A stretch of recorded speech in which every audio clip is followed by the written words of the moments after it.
Episode 9, 1931. In the evening, when I was in my cell, I saw the Lord Jesus clothed in a white garment. One hand was raised in the gesture of blessing, the other was touching the garment at the breast.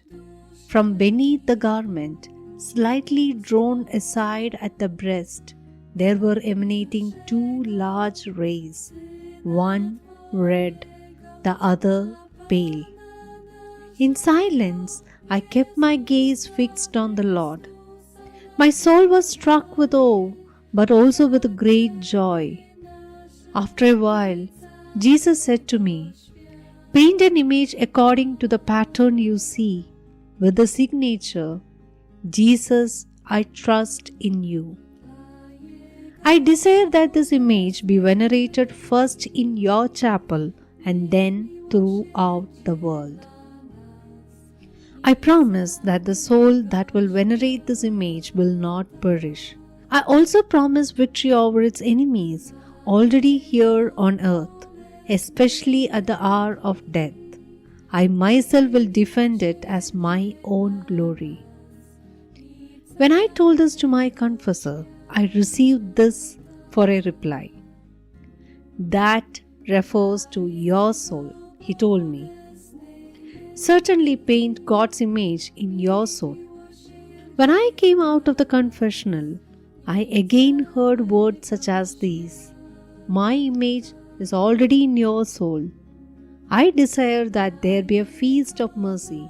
I want this image, which you will paint with a brush, to be solemnly blessed on the first Sunday after Easter, and that Sunday is to be the feast of mercy. I desire that priest proclaim this great mercy of mine towards souls of sinners. Let the sinner not be afraid to approach me. The flames of mercy are burning me, clamoring to be spent. I want to pour them out upon these souls." Then Jesus complained to me in these words: "Distrust on the part of souls is tearing at my insides. The distrust of a chosen soul causes me even greater pain. Despite my inexhaustible love for them, they do not trust me. Even my death is not enough for them. Woe to the soul that abuses these gifts." When I spoke about this to Mother Superior, that God had asked this of me, she answered that Jesus should give some sign so that we could recognize him more clearly. When I asked the Lord Jesus for a sign as a proof that you are truly my God and Lord and that this request comes from you, I heard this interior voice: "I will make this all clear to the Superior by means of the graces which I will grant through this image."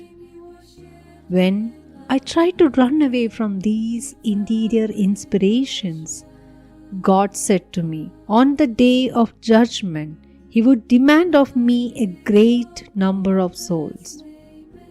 Once, exhausted because of these various difficulties that had befallen me, because of what Jesus had said to me and what he had demanded of me for the painting of this image, I made up my mind to approach Father Andrasz before my perpetual vows and to ask him to dispense me from all these interior inspirations and from the duty of painting this image.